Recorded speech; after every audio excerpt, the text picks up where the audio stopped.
living as if the purpose of life is to arrive safely at death. Run to the roar.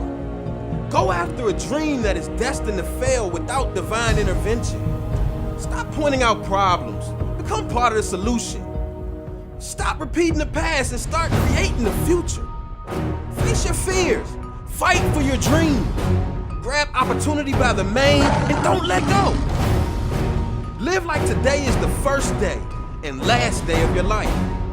Burn sinful bridges and blaze new trails. Live for the applause of nail-scarred hands. Don't let what's wrong with you keep you from worshiping what's right with God. Dare to fail. Dare to be different. Quit holding out. Quit holding back. Quit running away. Chase the lion.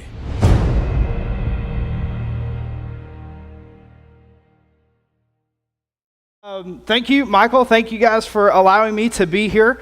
I know that you guys have started a series called Chase the Lion.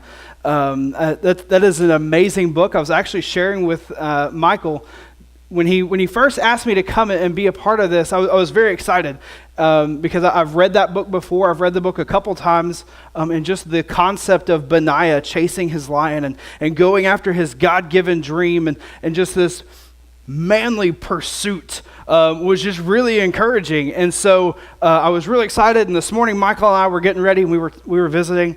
And on my phone, I have one of those memory apps, and it popped up that 8 years ago today, I wrote, "I'm loving this book, Chase the Lion." And I was like, wow, well, that's cool, because now I'm getting to talk about it. I know that last week Michael went over, he started going through this sermon or this series, and he broke it down into 3 main points like every good pastor does. I'm not one of those, so just hang on, we'll get there.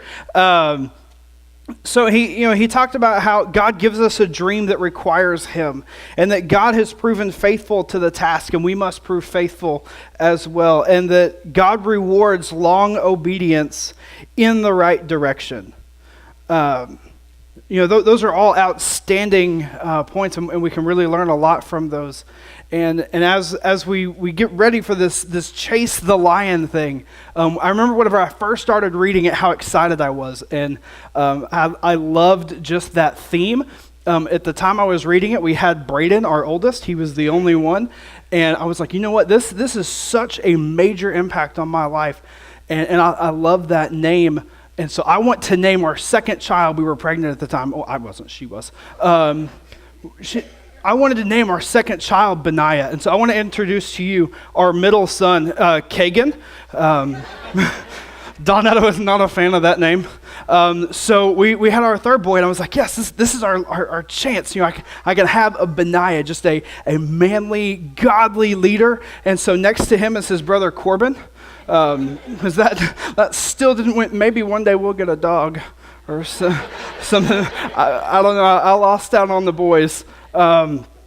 But the name Benaiah and what he did and how he chased his lion into a pit on a snowy day, and he just continued to do all of these great things, and God continued to use him is just so encouraging.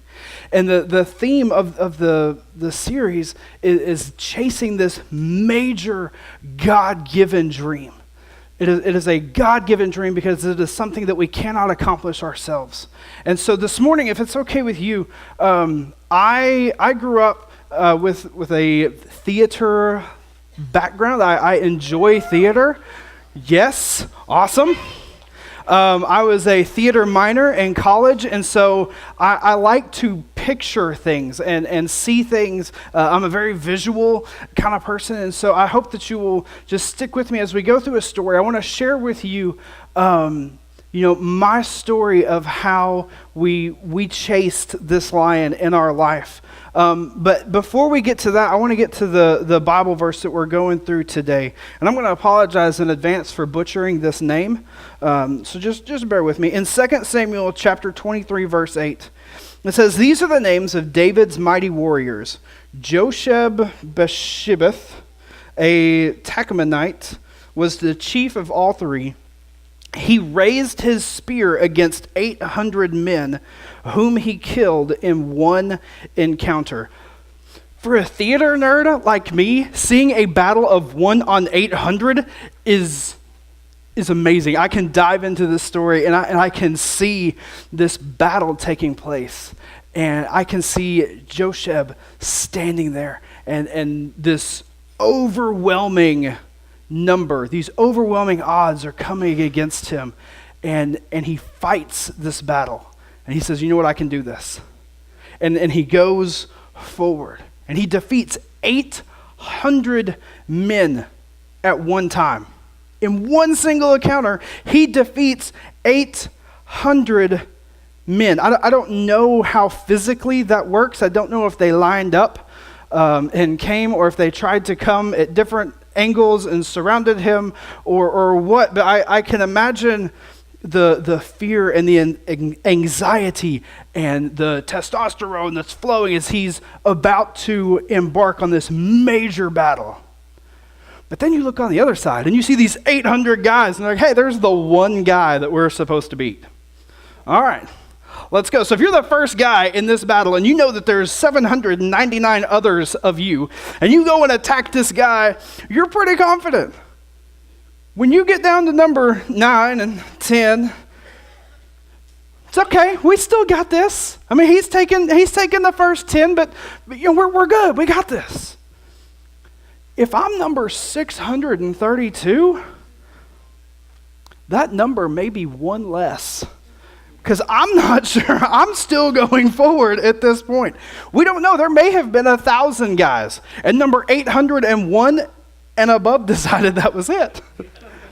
We don't know that. All we know is that he defeated 800 men in one encounter. Those are incredibly overwhelming odds. The most overwhelming odds that I've ever faced personally is 4 to 1. One day I came home from work and I opened the door and there was a note on the welcome mat there inside the house. And it said, arm yourself. And there was a Nerf gun. And then in small letters below that, it said, beware, we have them too. And then I heard the most ferocious 4-year-old war cry coming from the hallway. Ah! And this thunderous noise of my 3 boys running down the hall. And my wife comes giggling after. She had one too.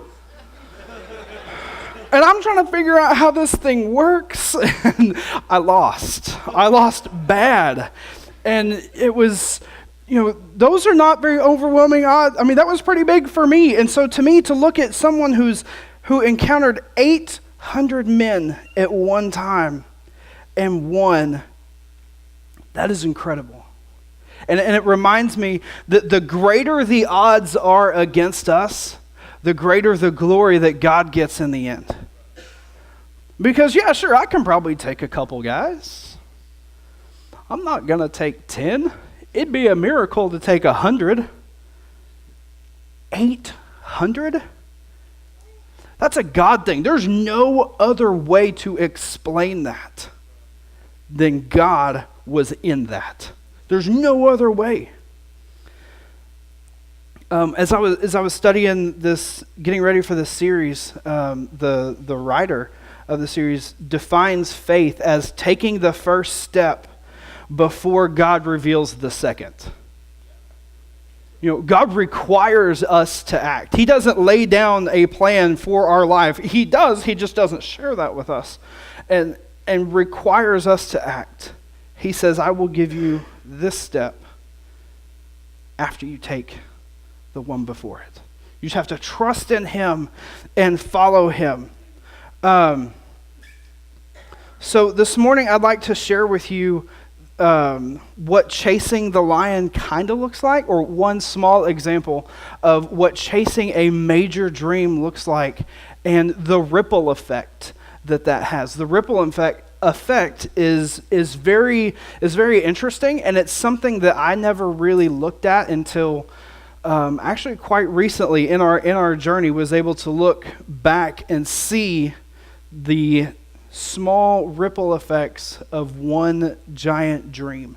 And so if you will allow me this morning, I'm going to share just a little bit about my background, I was born and adopted at birth into a loving Christian family.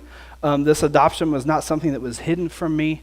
Whenever I was 6 years old, we got my sister, who's also adopted, and they said, hey, we now have a sister. I was like, woo! By the way, you're adopted. This is how adoption works. It's like, okay, time to play with my Legos again. It didn't really matter, but I always knew that I was adopted. So I was raised in a loving Christian family. My mom is the secretary at our home church. Dad's a deacon. Grandma and Grandpa are leaders in the church, and they're Sunday school teachers. And I was blessed to be able to be raised in a loving and Christian environment. Became a follower of Jesus at 6 years old. I understood.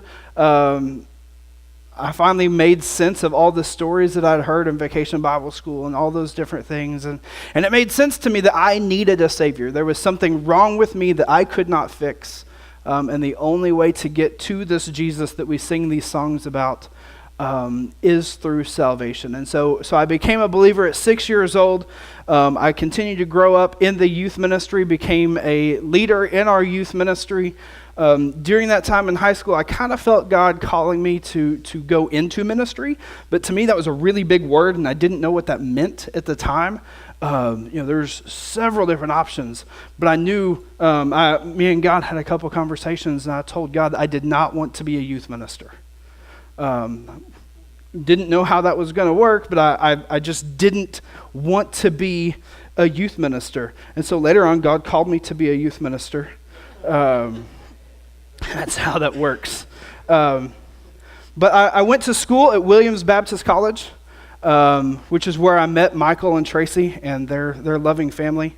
My wife and I actually were able to use Aiden and Malachi as test children. We practiced on them before we had any of our own. And so we love those boys and have known them for a long time, and they're just a great part of our family, and I appreciate Michael asking us to be here. So as I was going through college, I met Donetta. We got married, not immediately, but we met. I was called into youth ministry while I was in college, and I can remember that phone call. I was sitting on the front porch of our dear cabin, and I had just had an amazing encounter with God, and where He said, "I want you to be in youth ministry. You need to be leading students. You need to be doing work for me." And so I was so pumped up, and my dad came out of the woods, and I told him, I said, "Hey, I'm supposed to be a youth minister." He said, "Great, son. That's awesome. I'm proud of you. Let's go for it." So I was encouraged. I was fired up. I got on the phone, and I called my new girlfriend, who we'd been dating about a month, and I said, "Hey, Donetta, I'm supposed to be a youth minister." And there was nothing. I was like, are you there? Then she starts crying. I was like, I don't know what to do. I don't know what's going on here. And she said, well, God's been working on me, and I'm supposed to marry a youth minister. It's like, whoa, slow down. We've only been dating like a month at this time. So obviously we ended up getting married. Yes, woohoo. And so we started pursuing this thing called youth ministry, and we started as part-time youth ministers in Imboden, which was a wonderful little town. Loved the people there. Began working towards what God would have us to do there. Close to graduation at Williams, we get a phone call from a friend of mine. He says, "Hey, I happen to know of a friend who knows somebody who knows of a church that needs a full-time youth minister in DeQueen, Arkansas." It's like, DeQueen, Arkansas? Where's that? I've never even heard of DeQueen. So I was like, okay. He said, "You should look it up." So I did. I looked it up, and they did have an opening, and so we sent in our resume, and after we graduated, we moved to DeQueen, Arkansas as full-time youth ministers. We're kind of seeing what this ministry thing is and how God is moving in our lives. And one of my favorite things about youth ministry is being able to do mission trips and local mission things. We would do stuff like wash people's windows while they were getting gas in their car. And they'd be like, "How much is this?" It's like, it's not. It's free, and free freaks people out. And we actually had people tell us no that we could not wash their windshields because it was free. And we just wanted to be like, hey, it's, this is just our way of showing you that Jesus loves you, he loves us. And because of that, we want to share that with you. And this is one simple way that we can just let you know that God loves you. And they're like, if it's free, I don't want it, which was weird. So we got to do local mission things. We got to do some different trips to different states, kind of close by. And while I was at DeQueen, they're a very mission-oriented church. And so I got a call one day from a guy named Doug Compton, and he says, hey, I want you to pray about going with me on a trip. I was like, yeah, sure, where are we going? And he goes, we're going to go to Indonesia. Okay. So we prayed about that, and my wife and I had the opportunity to go to Indonesia with Michael and Tracy. And we got to do a children's camp for missionary kids. And we got to hang out with a few hundred international missionaries for a few weeks. And it was awesome being able to share and to learn who these people are and what life is like on the other side of the ocean, and how they're chasing this dream of taking God to the nations. So we got to do that. We actually got to go with them twice. We went back the next year, and our church was very supportive, and they sent us. Our church also had a partnership in Russia, and we have a sister church in Russia, and I was able to go a couple times to Russia and experience what that was like. I got to lead a trip of our students, our graduating seniors, to Haiti as we walked through the tent cities after the earthquake came. And every single time that we would have these trips, God was growing within our heart a love for the nations and a desire to take God's word to the nations. And I remember having conversations with people of, why would you want to go over there? We need people to share Jesus here. And I said, you're right, we do, and you should do that. But we just had a desire to go where the gospel is not prevalent.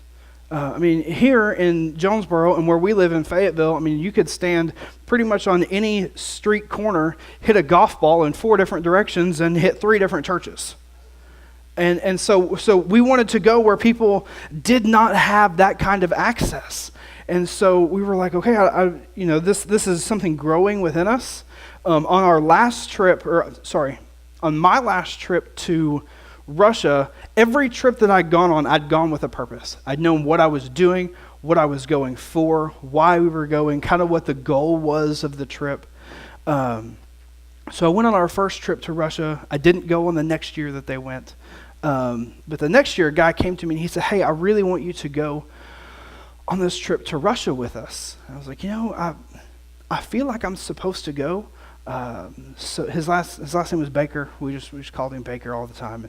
I said, Baker, I'll go. I said, I don't know why. I just have a peace about going. I just don't understand my purpose of this specific trip. So we went to Russia, and we were sitting there, and on the second to last night, we'd been there 5 different years in a row, and there had seen no fruit, no salvations. But we built really good relationships, helped them with some construction of their church and different things. So the last night that we're there, these high school students come in, and I get to start talking to them through an interpreter and sharing with them. And I got to share my testimony, and then I got to share the gospel. And I said, is there any one of you that would like to become a believer and follow Christ with everything that you have? And one student said yes. And so I got to pray with him, and we were all celebrating because it was 5 years of no salvations. And so we were celebrating this one salvation. And when we got done praying, we were hanging out talking, and the ladies in the back were getting ready. And it was really weird because as I was talking, there was about 40 people in the room, and it was silent. You could just feel the Spirit fell. And he was speaking directly to these students' heart. And the guys that we were working construction with were still in the building, and they were listening. And the ladies that were helping cook, they were listening. And And we got done with the first one. The interpreter came to me and said, hey, there's another girl over here. And she said that she wants to be a believer. I was like, that great, let's go. So I got to talk to her and share with her, and she became a believer. And then we had dinner and we were celebrating, we were eating. And as we were just enjoying the moment, the interpreter came and said, hey, whenever you get done, there's another girl that said she wants Jesus. I said, well, then I'm done. There's no waiting for that. We do that now. And so I went and I talked to her, and I got to hear her story of how, she was praying, and she prayed for her dad that he would quit drinking. Alcohol is a huge, huge problem in Russia, and she prayed that her dad would stop drinking, and then he killed himself. And so she actually went into the hospital. She tried to kill herself because God didn't listen to her prayers. So we got to talk to her, and she became a believer. And then her sister became a believer. And we came back, and we were all celebrating because it's like, 4 salvations, and we're excited as all get out. And we're just sitting there enjoying. One of the guys that I've been working with comes up and he said, hey, I want that Jesus that you were talking about. So he became a believer. And then there were 6 guys that night. 6 people saved that night. And then there was another one that was saved later that night. But there were 6 in that one little instance. And we were just sitting enjoying the thick presence of God. And Baker leans over to me, taps me on the shoulder. He says, hey, did you figure it out yet? I said, yeah, I did. He thought I was talking about that. He didn't know I was talking that I wanted to go. That God, in that moment, was saying, Justin, you need to go overseas. This is what you're good at. This is what I want you to do. I want you to affect the lives of people across the nations. And so I prayed about that the whole way home. It takes like 2 days to fly to Russia. And so we get home, and I get to talk to my wife, and I share with her all the things that happened and that how great everything was. I said, I think we're supposed to pursue taking the gospel to the ends of the earth. And she goes, I'm glad you finally figured that out. She said, that's something I've been praying about for a long time, and I'm glad you finally figured it out. And I was like, okay, good. At least she knows. So we're on the same page. She usually gets messages like that before I do. And then she tells me, and I don't listen. And she tells me, and I don't listen. And then somebody else tells me, and I don't listen. And then God finally goes, hey, stop it. And I get it.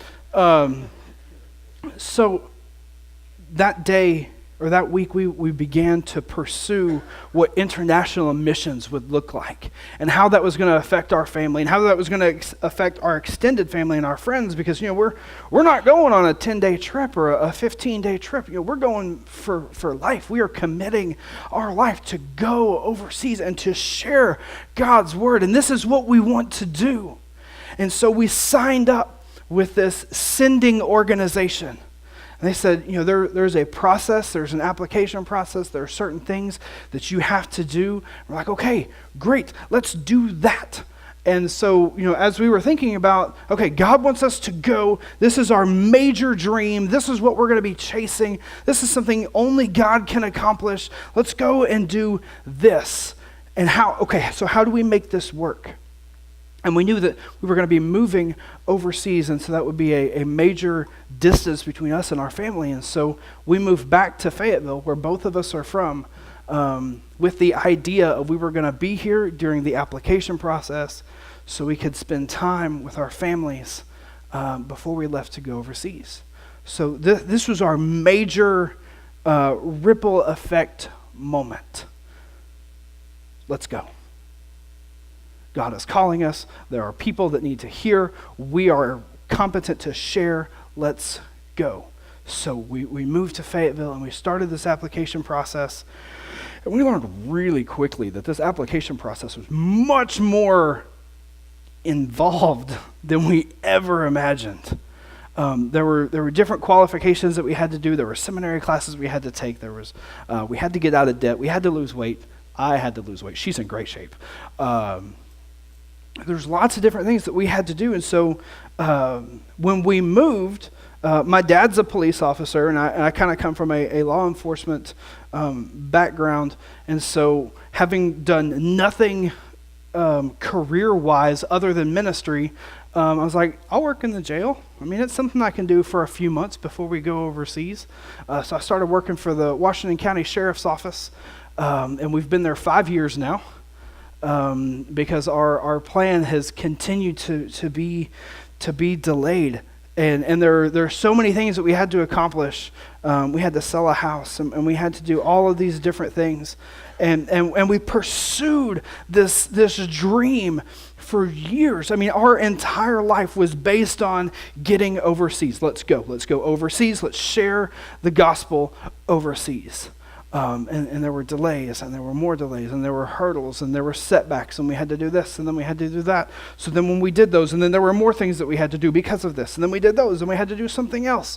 And 5 years into the process, we get to a meeting with this sending organization, and they said, we want to encourage you to pursue other pathways.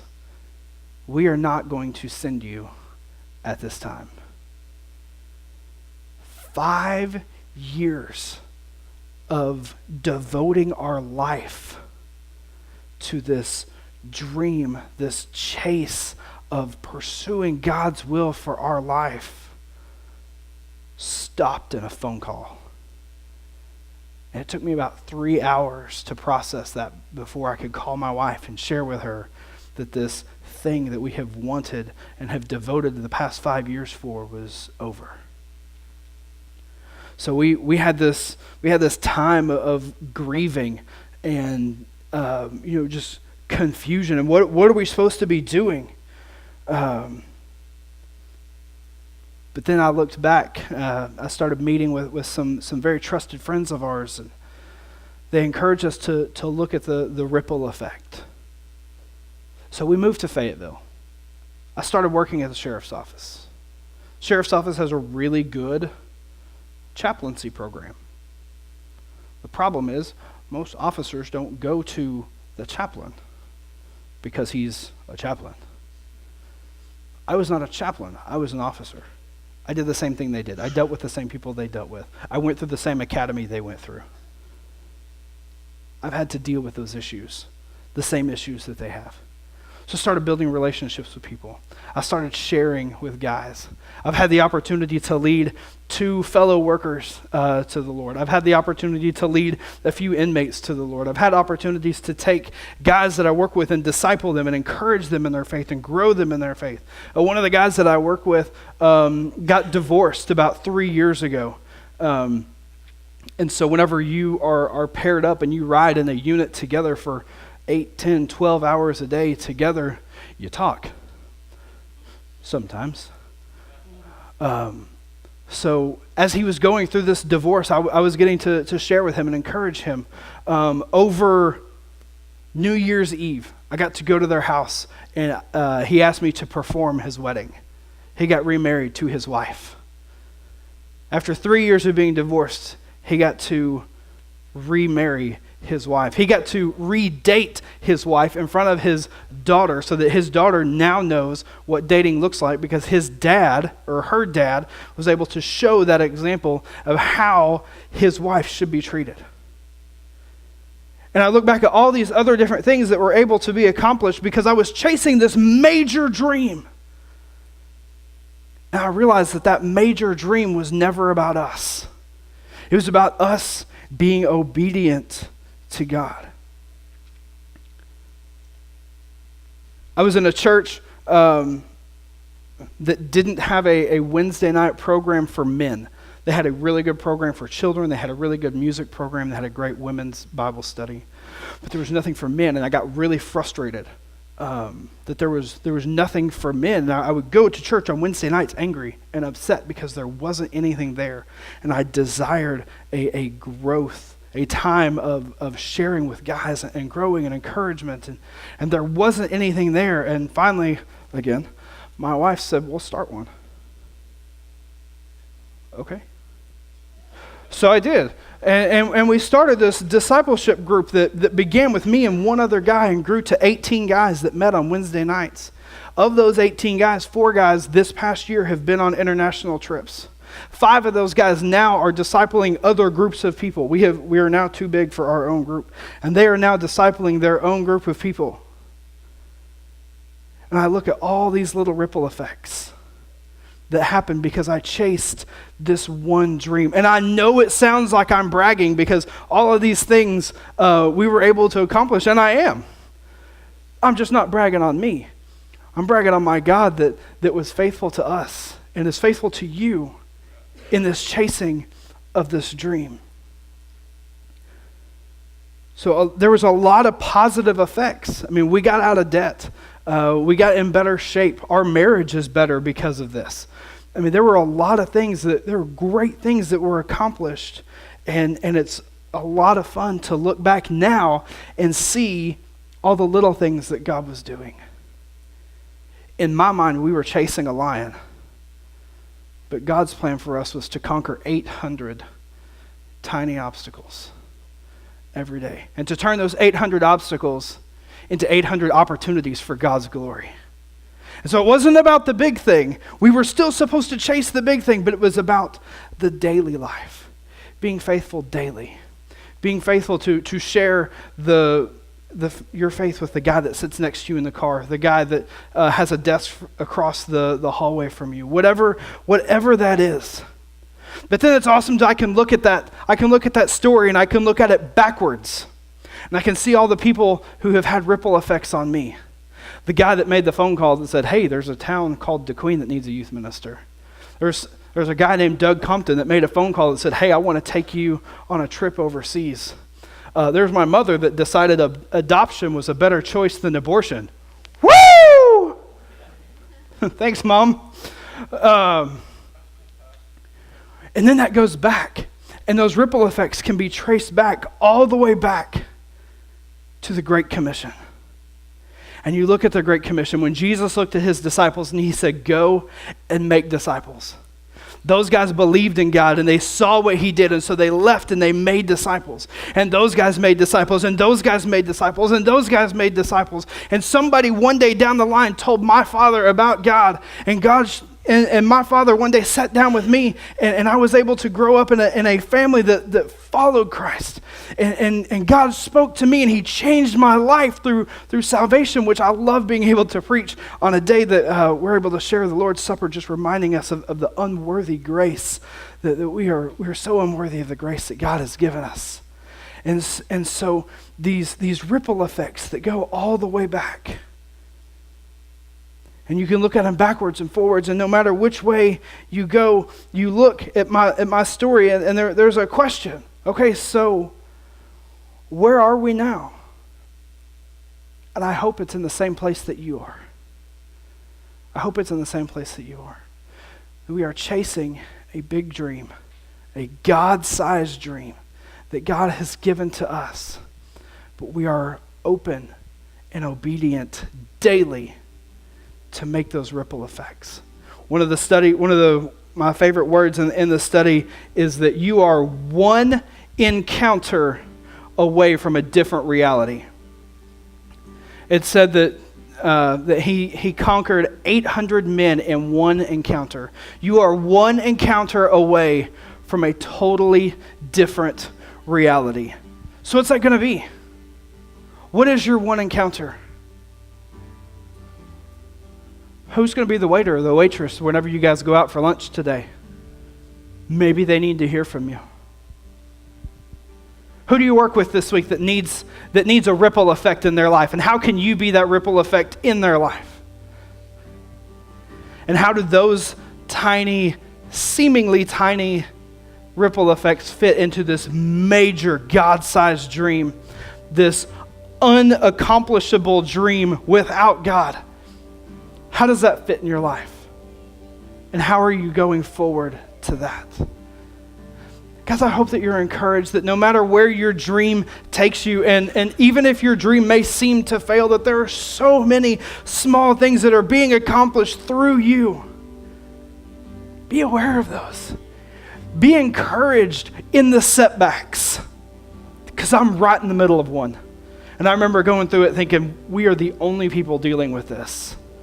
So if you're thinking that you are the only person dealing with a setback in God's call for your life, no matter what it is, and you feel that you're alone, that is a lie straight from Satan. You are not alone. I am right here with you. I've done this. I'm in the middle of it right now. I'm still trying to move forward and figure out what that is for our life. And I pray that you guys would be encouraged today to continue moving forward in what God has for your life.